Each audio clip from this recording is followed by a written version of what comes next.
আসসালামু আলাইকুম রহমতুল্লাহি ওয়া বারাকাতুহু। কেমন আছেন সবাই? আশা করি ভালো আছেন। ইন্টারমিডিয়েটের গুরুত্বপূর্ণ একটি টপিক প্রিপোজিশন, ঢাকা বোর্ড 2025। আজকে টপিক আলোচনা থাকবে। চলুন এটা শুরু করি। দেখুন, complete the text with suitable preposition. এই টেক্সটটা পড়বেন এবং সুইটেবল প্রিপোজিশন যেটা সেটা নিতে হবে। আমি দিয়ে দিয়েছি উত্তর এটায়। এটাকে আরেকটু সহজ করে করেছি যাতে আপনি সহজ বুঝতে পারেন। চলুন আমরা সেটা দেখি। দেখুন, এই যে এই সেন্টেন্সটা এক লাইন দ্য সেন্টেন্স, এই সেন্টেন্সটা বাংলা দেওয়ার পরে ইংলিশের পরে বাংলা দেওয়া, পরে কেন হলো তার গ্রামার ব্যাখ্যা দেওয়া আছে। তারপরে এটা গিলেন্স একসাথে উত্তর দেওয়া। চলুন দেখা যাক।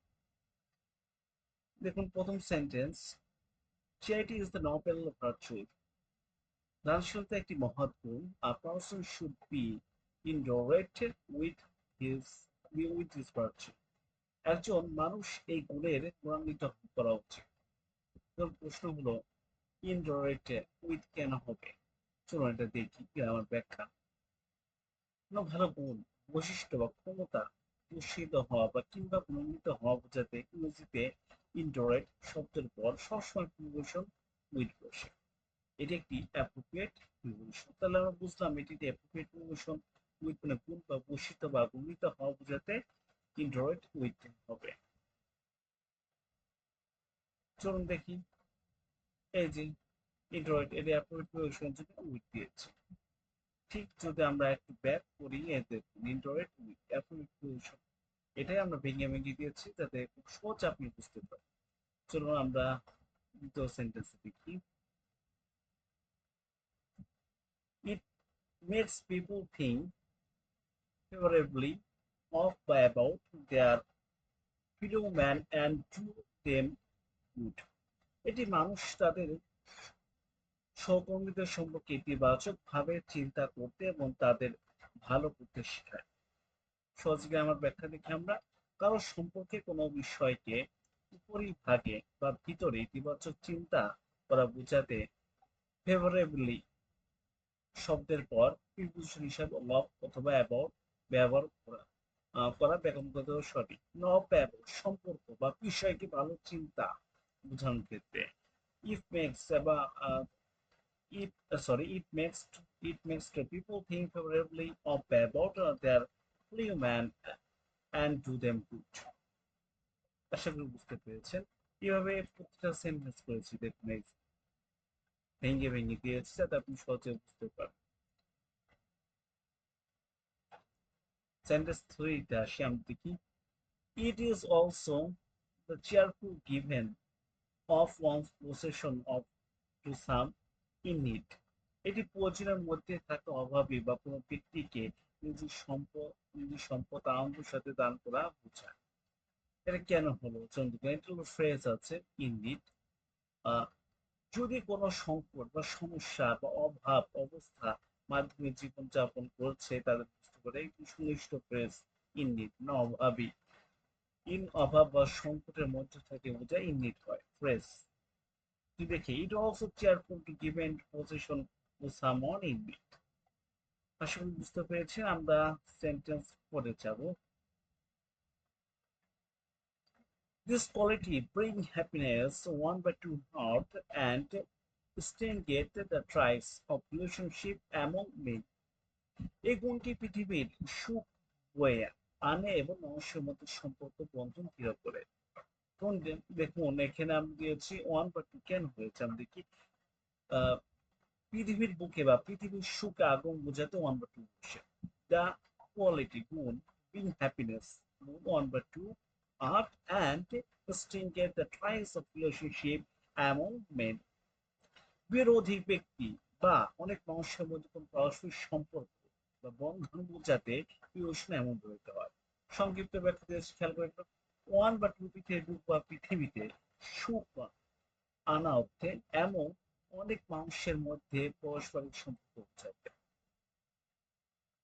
Sentence 5, it should not be measured in terms of money. এটিকে টাকার অঙ্কে পরিমাপ করা উচিত নয়। কোনো কিছুর প্রেক্ষিতে দিক থেকে বা কোনো বিষয়ে সাপেক্ষে পরিমাণ করা বোঝাতে নির্দিষ্ট ইংরেজিতে ফ্রেজ ব্যবহৃত হয়, যেমন ইন টার্মস অফ। সংশ্লিষ্ট আমরা যদি সংক্ষিপ্ত ব্যাখ্যা দেখি, ইন মানে কোনো কিছু প্রেক্ষিতে বা সাপেক্ষে বোঝাতে ইন টার্মস অফ ব্যবহার হয়। Sentence 6, whether it should be measured by the sacrifices that one makes, এটি একজনকে কারো ত্যাগের ধারা পরিমাপ করা উচিত। কোনো মানদণ্ড, মাধ্যম বা কোনো উপায়ের দ্বারা কোনো কিছু যাচাই বা পরিমাপ করা বোঝাতে ইংরেজিতে প্রিপোজিশন বাই বসে। হিসাবগুলো বুঝতে পেরেছেন? বাই দ্য নির্দিষ্ট ত্যাগ বা পরিমাপ করা বোঝায়।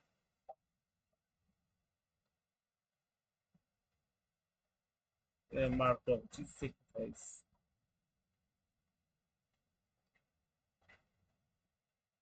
চলুন পরে সেন্টেন্স দেখি। In fact, it is a form of self-sacrifice without which our society cannot progress.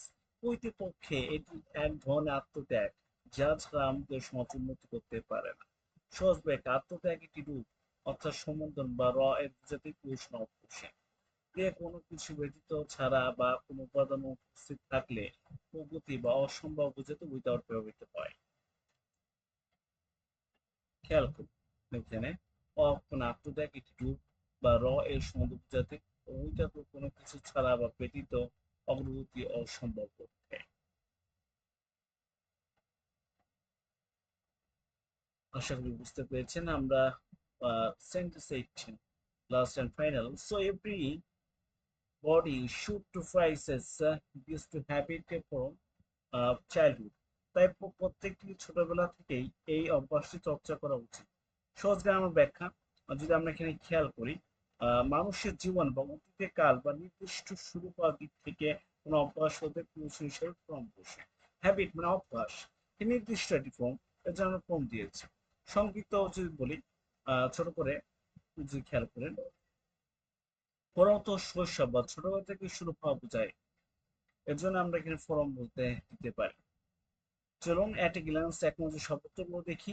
With কেন বসেছে? উইথ হলো গুণ, ভূষিত বা গুণিত হওয়া বোঝাতে indirect এডিটি appropriate preposition indirect with. Of বা অ্যাবাউট কারো সম্পর্কে বা বিষয় বা ভালো চিন্তা করার অর্থে ইন অথবা বা সংকটের মধ্যে থাকা বোঝাতে ইন নির্ভর হয়। ওয়ান বা টু পৃথিবীর বুকে বা পৃথিবীর সুকানা অর্থে ব্যবহৃত হয়। এমন অর্থ অনেক মানুষের মধ্যে পারস্পরিক সম্পর্ক বোঝাতে। ইন অর্থ কোনো কিছুর প্রেক্ষিতে বা সাপেক্ষে বোঝাতে ইন টার্মস অফ ব্যবহৃত হয়। বাই কোনো সুনির্দিষ্ট ত্যাগ ধারা পরিমাপ অর্থে বোঝাতে হয়। অফ অর্থ আত্মত্যাগের একটি রূপ বা এর সম্বন্ধ বোঝাতে উইথাউট।